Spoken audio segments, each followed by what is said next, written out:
They thought the deal was theirs, the dinner just a formality. A silent man at the head of the table seemed out of place, out of power, his language a barrier too high to climb.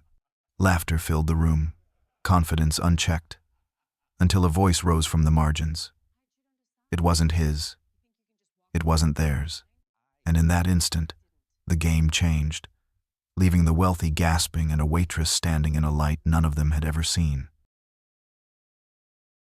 The clinking of glasses echoed through the lavish private dining room, its polished wood panels and golden chandeliers casting a warm glow over the long table where 6 men sat, their voices climbing over one another in a contest of dominance.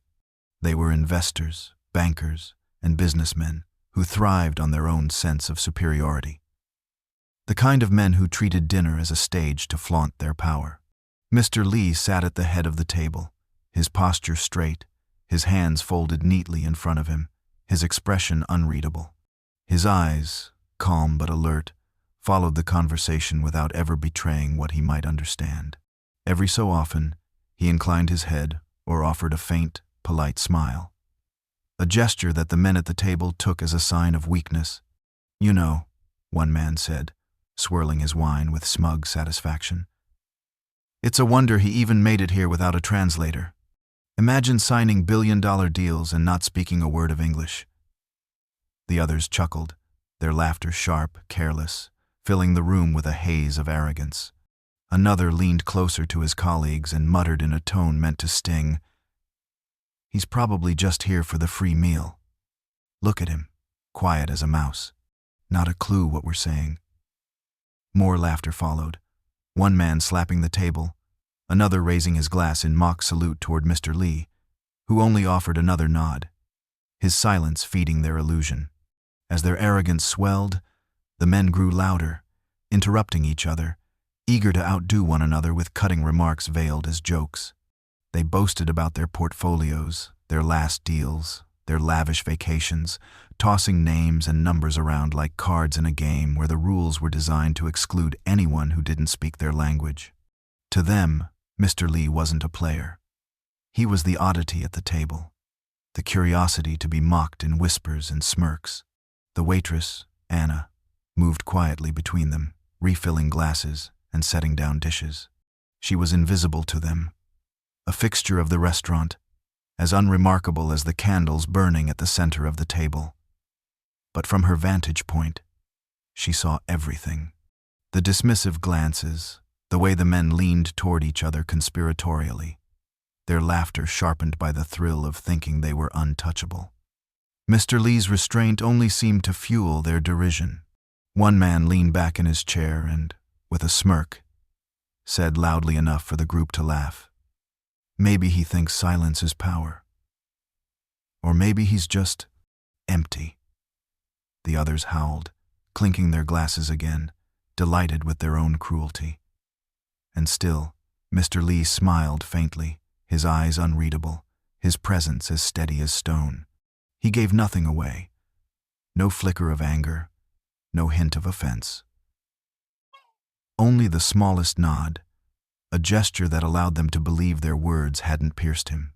The men mistook composure for ignorance, silence for stupidity. And so the balance of power seemed clear. They filled the air with noise, certain they were in control, while the man at the head of the table sat quiet, a shadow in their laughter, waiting. Anna slipped through the narrow gaps between chairs and egos with the practiced grace of someone who had been doing this too long to falter. The tray balanced on her palm rattled slightly under the weight of crystal glasses, but her face betrayed nothing. She had learned long ago that invisibility was her armor. She refilled a glass, set a plate of seared duck in front of a laughing investor, and drifted away again, as though carried on some silent current. To the men at the table, she was a blur of motion, no more remarkable than the waiter who had poured their wine earlier or the kitchen doors swinging in the background. But within the folds of her apron, crumpled papers dug into her hip, overdue utility bills, a rent notice stamped in red, the reminder of a life lived just beyond survival. When she ducked into the kitchen to swap an empty tray for a full one, Her phone buzzed against her leg. She checked it quickly, shielding the screen with her palm. Her son's school had left another voicemail. Something about attendance, about falling grades. She deleted it without listening, her chest tightening. What could she say? That she worked 2 jobs to keep the lights on? That she wanted to be at home helping with homework instead of polishing wine glasses for men who didn't know her name?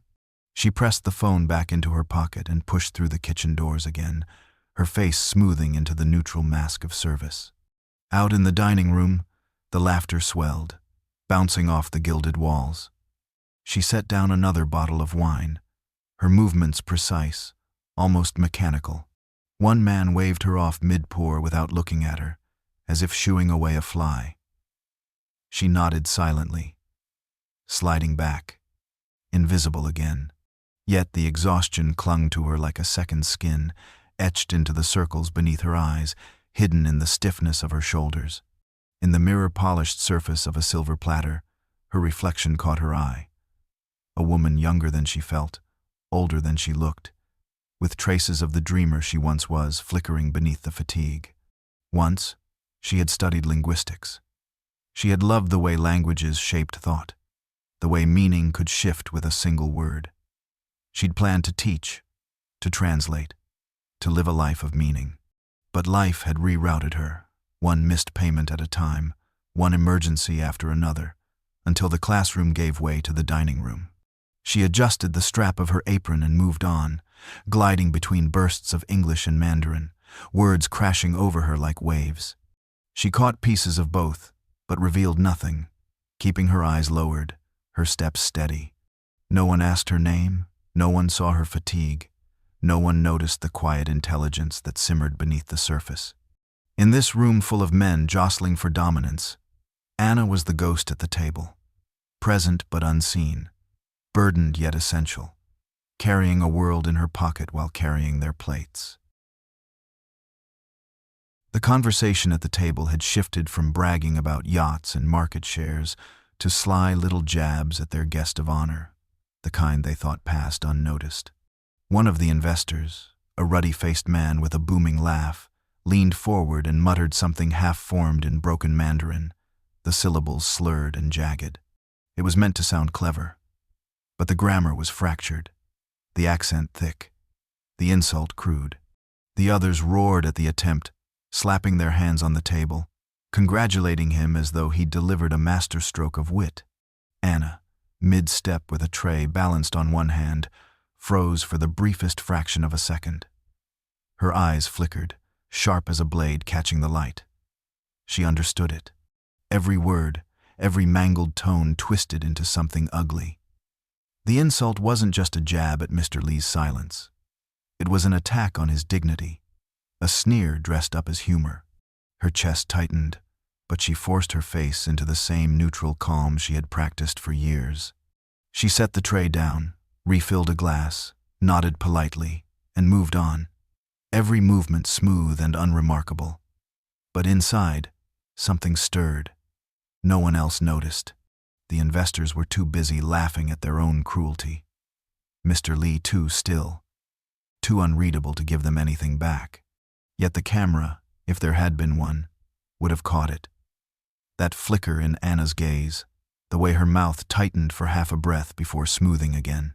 She didn't roll her eyes, didn't sigh, didn't challenge them. She knew better than to expose herself in this room full of men who didn't see her. But the audience knew.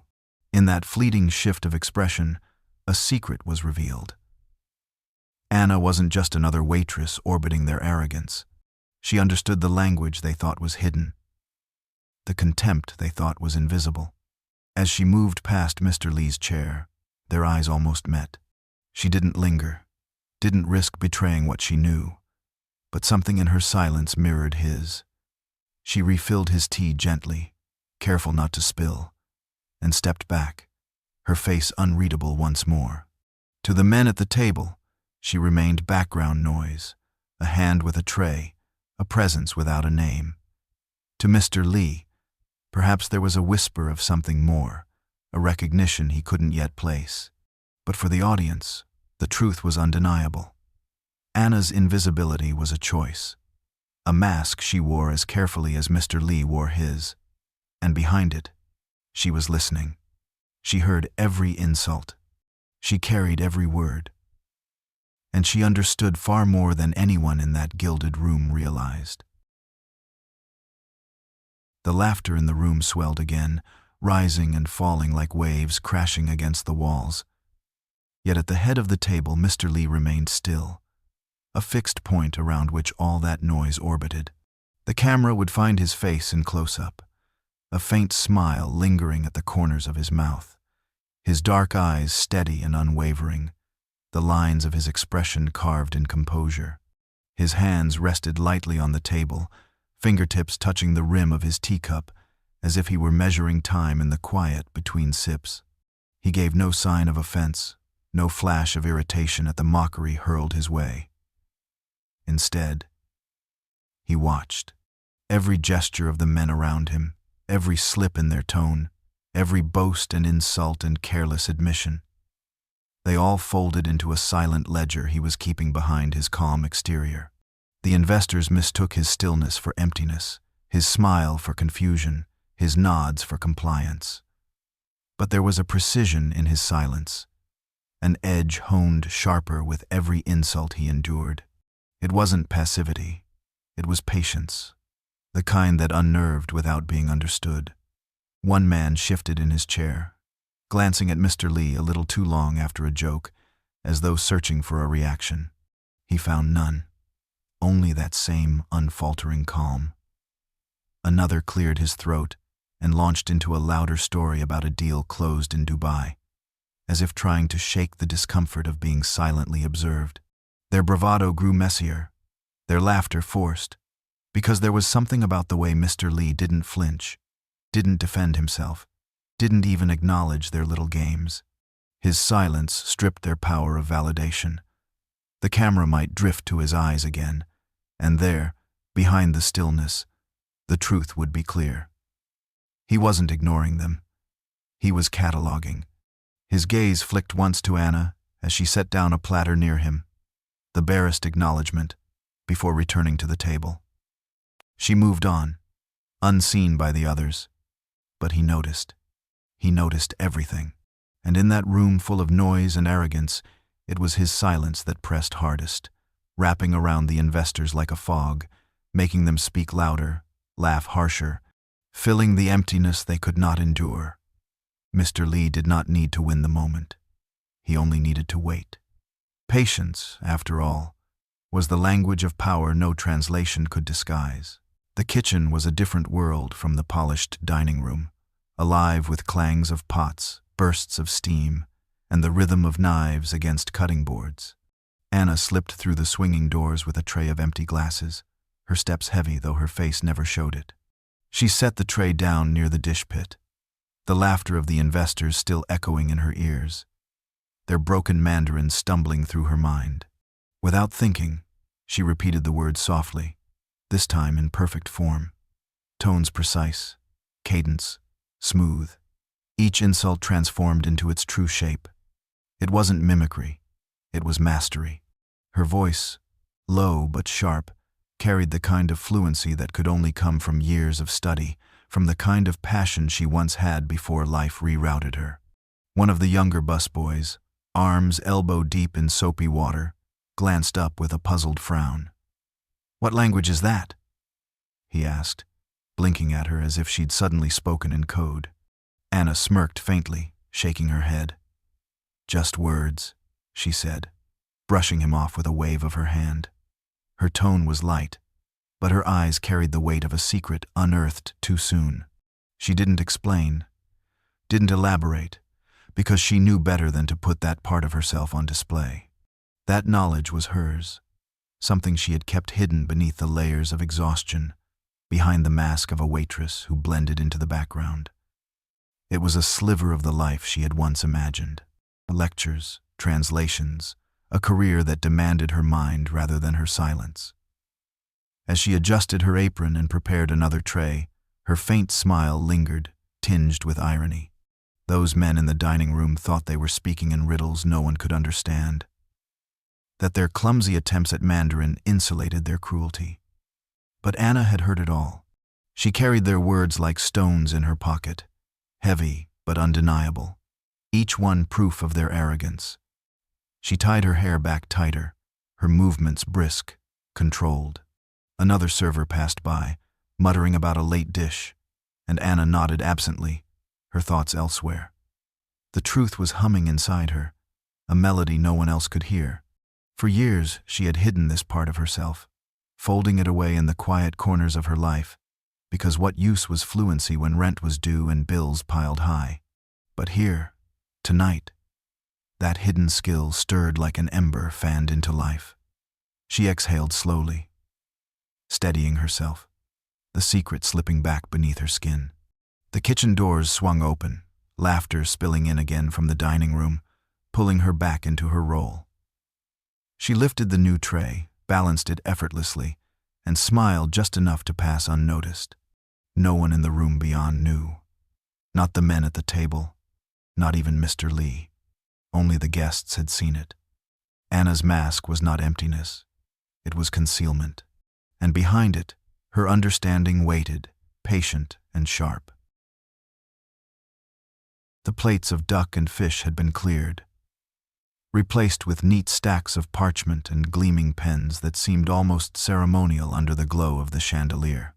The investors leaned in closer now, their laughter subdued but their confidence louder than ever. The mocking had done its work. They had convinced themselves that Mr. Lee was little more than a figurehead with a fortune, an outsider too dependent on their guidance to notice the snares they were weaving into the fine print. One of them, a tall man with slicked-back hair and a gold watch that caught the light every time he moved his hand, slid a thick packet across the table with the kind of flourish usually reserved for magicians revealing their tricks. "A simple agreement," he said smoothly, though the smirk tugging at his lips betrayed the venom underneath. Another chimed in, tapping a finger against a clause buried in the middle. "We'll handle the overhead, naturally. He just needs to commit the capital. No messy details, no complicated oversight." The others nodded, grinning like predators circling their prey. Their voices overlapped, each adding a layer to the deceit. Guarantees that weren't guarantees, partnerships that gave everything and demanded nothing in return, percentages carved out with surgical cruelty. "He'll think he's buying security," one man said, chuckling, "when really he's underwriting our risks." They laughed, raising their glasses in silent toasts, certain of their brilliance. Mr. Lee glanced at the papers, his face as calm as ever. He didn't reach for the pen, didn't even lean forward to inspect the fine print. He simply inclined his head, his eyes scanning the men one by one with that same unnerving stillness. His silence only seemed to encourage them. They took it as ignorance, as proof that their performance was working. One leaned back, stretching with smug satisfaction. "He probably doesn't even know what overhead means," he muttered under his breath in broken Mandarin, drawing another round of laughter.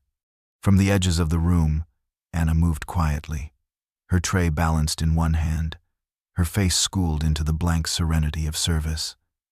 But her ears caught everything. The English clauses laced with deception, the stumbling Mandarin meant to exclude him, but that cut like knives when translated in her mind. She paused near the table, setting down a fresh bottle of wine. Her gaze dropped briefly to the stack of papers, and though she made no move, her pulse quickened. She understood the game now. They weren't just mocking. They were stealing, building a trap of ink and arrogance that could cost Mr. Lee millions. The men, drunk on their own confidence, grew louder, congratulating themselves before the ink had even touched the page. They didn't see the way Mr. Lee's fingers tapped once against the table, slow and deliberate, as though he were counting. They didn't notice the stillness in his eyes sharpen into something colder, and they certainly didn't see the waitress at the edge of the room, carrying their plates and their words in silence, the only one who understood both the cruelty of their scheme and the patience of the man they thought was already defeated. Anna retreated to the edge of the dining room, tray balanced on her hip, her face a mask of blank composure, while inside her chest a storm raged. She had heard every word, every sly clause disguised as generosity, every twisted condition slipped into the contract like poison diluted in wine. It burned in her ears, louder than the clatter of silverware or the investor's laughter. She shifted her weight, steadying herself, and her mind began to run in two directions at once. One path was survival, the voice of a mother who knew the cost of every mistake. Keep quiet. Do your job. Collect your tips. Go home. Pay the bills. You can't afford to meddle in games played by men who live in towers of glass and gold. You're invisible, Anna. Stay invisible. But the other path, the one she had buried for years, pressed harder now. It was her conscience, her memory of late nights studying textbooks in a cramped apartment, her belief in language as truth. She remembered the professors who told her words were power, that to understand was to hold a key others couldn't. That part of her screamed against the silence. How could she stand there, tray in hand, while a man was being cheated in plain sight, simply because no one believed she, or he, could see it happening? She caught her reflection in the gleaming wine bottles, her tired eyes staring back at her, hollowed by exhaustion but fierce underneath.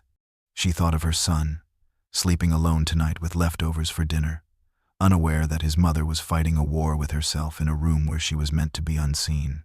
What kind of example was she setting if she swallowed this truth?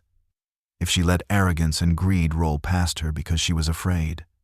But fear had its own voice, cold and practical. These men could ruin her if she embarrassed them. She could lose her job before her next paycheck cleared. And then what? The electricity bill was already late. The rent notice was still tucked in her apron. She couldn't risk it, not when her son depended on her. Yet, as she glanced toward the head of the table, her eyes brushed against Mr. Lee's calm, unreadable face. There was something in his stillness that struck her. Not weakness, not ignorance, but endurance. He was waiting, letting them think they had won. And in that recognition, Anna felt the knot in her chest tighten. Maybe they weren't so different, she and Mr. Lee.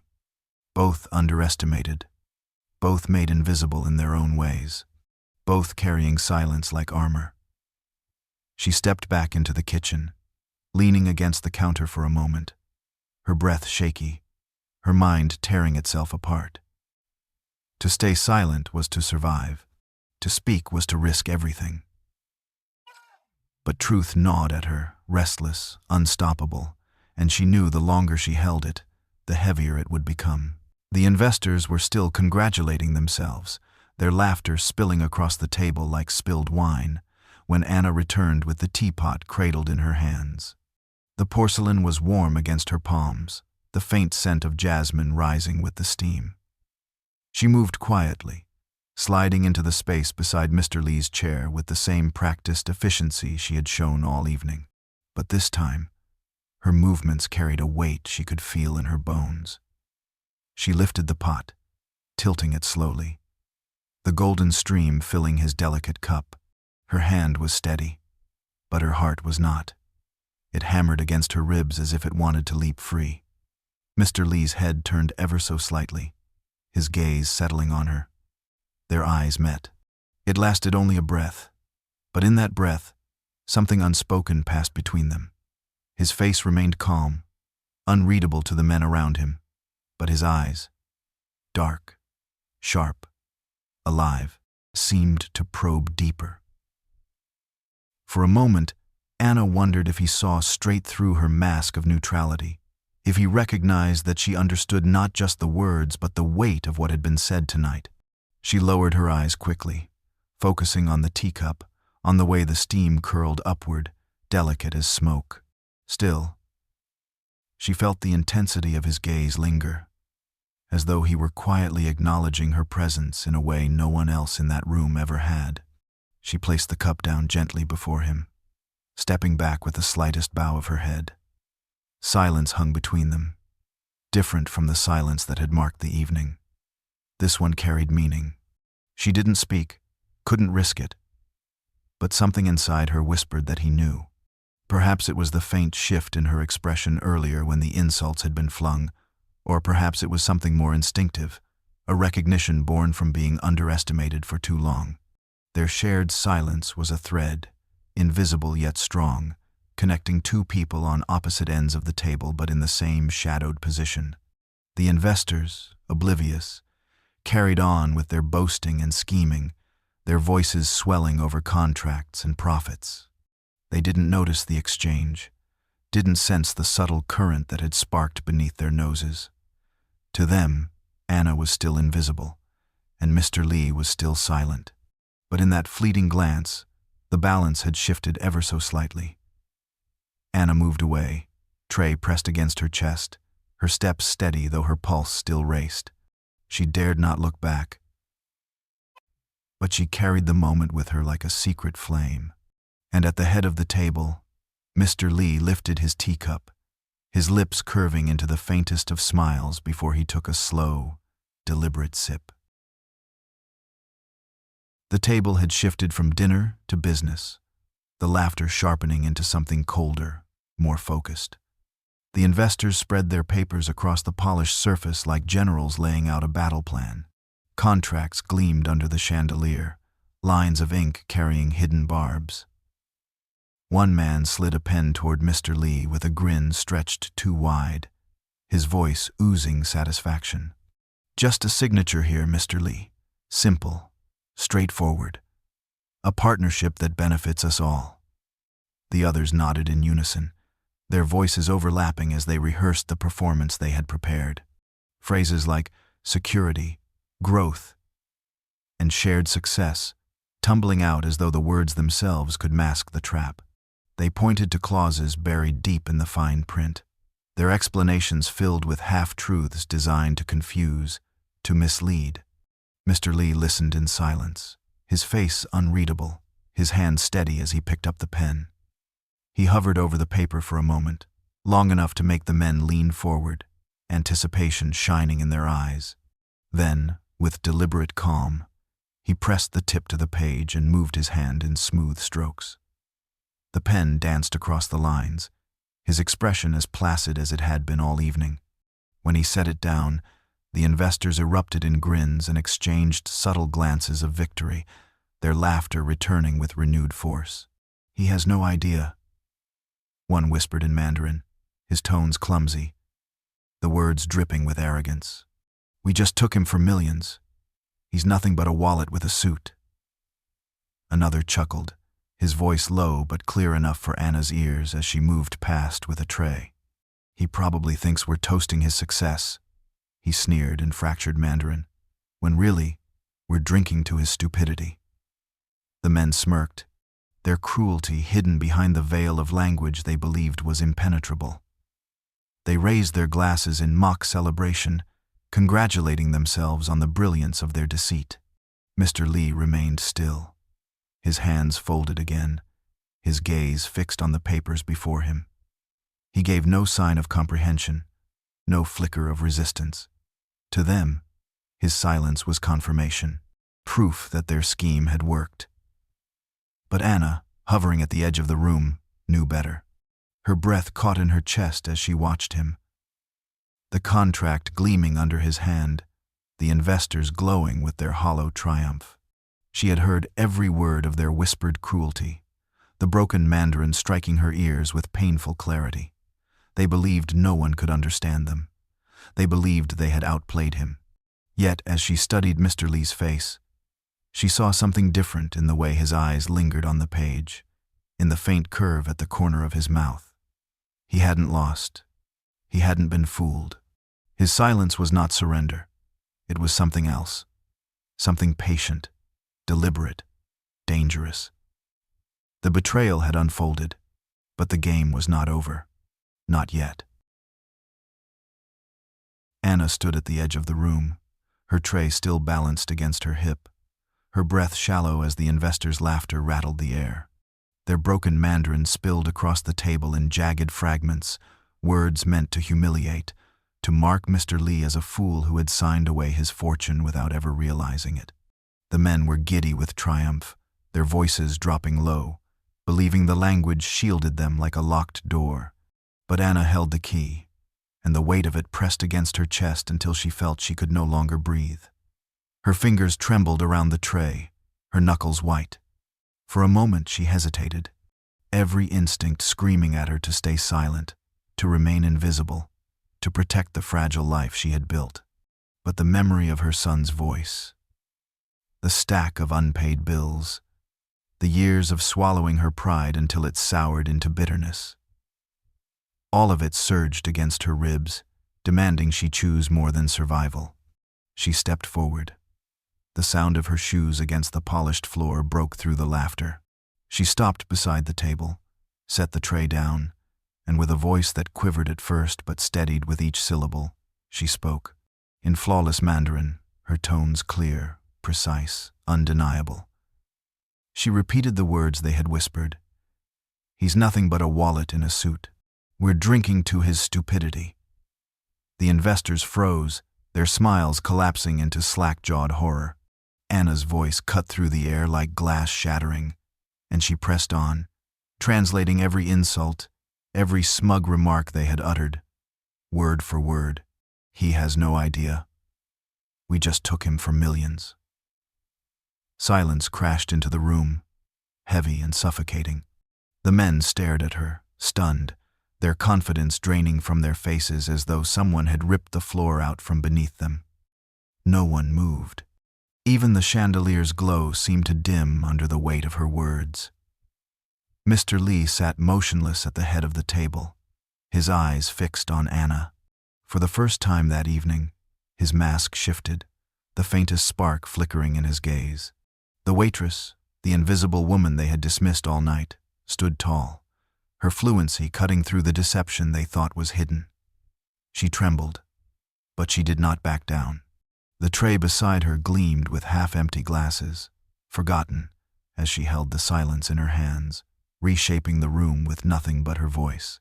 The predators had been unmasked by the one person they had refused to see, and the power they thought was theirs now hung in the balance, teetering, waiting to fall. The silence after Anna's words was so thick it seemed to press against the walls, suffocating the last remnants of laughter that had once filled the room.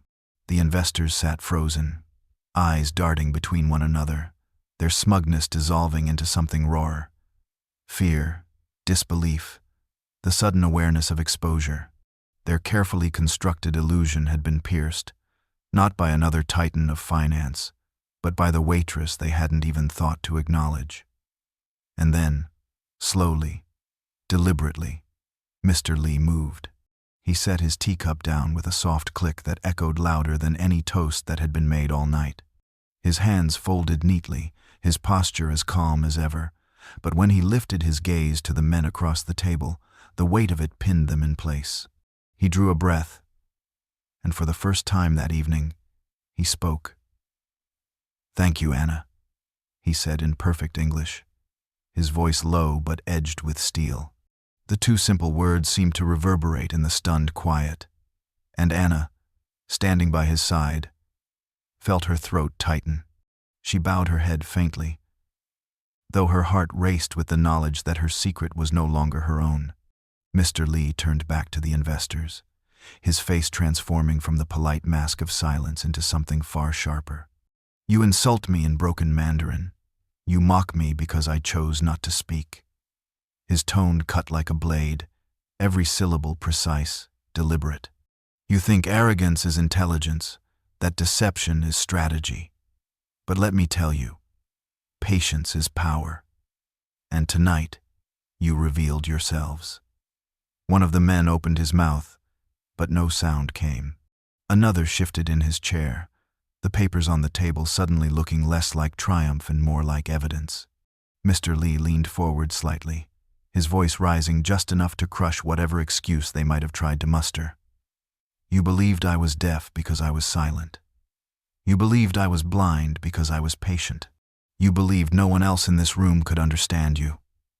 And you were wrong, on every count." The words struck with the weight of a verdict, leaving the men pale, stripped of their bravado.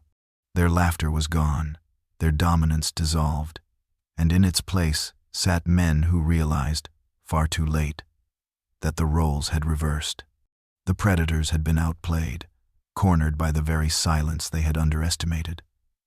Mr. Lee pushed the contract across the table with the same calmness he had worn all night. "This is not business," he said coldly. "This is fraud, and I do not deal with men who mistake greed for cleverness." His eyes swept over them, lingering long enough to sear each one in turn, before he leaned back again, reclaiming his tea with the serenity of a man who had just shifted the ground beneath their feet. The balance of power had flipped entirely. The men who had walked into this dinner expecting to feast on a victim now found themselves staring at the predator they never saw coming. The dining room had fallen into a hushed ruin, the air heavy with the wreckage of pride. The investors sat slumped in their chairs, their papers untouched, their confidence shattered into pieces too sharp to pick up. Their earlier laughter seemed like a ghost now, haunting the corners of the room but powerless to return. Mr. Lee remained composed, sipping his tea with the quiet elegance of someone who had been in control all along. But his eyes shifted, settling on Anna. She stood slightly apart, still trembling from the weight of what she had done, her tray abandoned at her side. For the first time, she was not invisible. He rose slowly, every movement deliberate, and addressed her not as a server but as an equal. "Anna," he said softly, his English calm, commanding, "tonight you revealed truth where others tried to bury it. That takes courage few possess. You listened, you understood, and you acted when silence was easier. People like you do not belong in the shadows." His gaze held hers, steady and unyielding. "Come see me tomorrow. I have work for someone like you, not carrying trays, but carrying words." The offer stunned her, sinking deep into the marrow of a life that had known little more than exhaustion and invisibility. She nodded faintly, unable to speak, though the tears pressing behind her eyes threatened to betray her composure. She bowed her head once, then turned, her steps light, though her knees felt weak. She left the dining room, the echo of her footsteps cutting through the silence the investors could not escape. The kitchen doors swung behind her, closing on the wreckage of arrogance, closing on the men who had believed themselves untouchable and found themselves exposed instead. Outside, the night air struck her face, cool and sharp, filling her lungs like freedom. She stopped on the sidewalk, lifting her head toward the darkened sky, her breath visible in the streetlights. For the first time in years, she felt taller, unbound, something inside her uncoiling at last. She was not just a waitress anymore. She was a force, a guardian of truth, someone who had stepped into the fire and walked out carrying more than survival, carrying power. Behind her, through the windows, the men still sat in ruins, their empire of arrogance crumbling in silence. But Anna did not look back. She adjusted the strap of her apron, smiled faintly to herself, and walked into the night. The future ahead of her no longer just another shift, but a beginning. The city hummed around her, unaware that within one restaurant, the balance of power had shifted forever. And for Anna, the air itself felt different, as if the world had finally seen her. If Anna's journey stirred something in you, whether it was inspiration, hope, or simply a reminder that strength often hides in unexpected places, we'd love for you to show your support with a thumbs up. Every little bit helps us bring more stories like this one to life, stories that uncover the power of quiet courage and resilience. Don't forget to subscribe and tap the notification bell so you never miss the next chapter in our collection of incredible journeys. And if you know someone who might need this reminder, that sometimes a single act of bravery, a single voice rising at the right moment, can change everything, please share this video with them. Thank you for listening, for watching, and for being part of a community that believes even the smallest spark can light the way forward.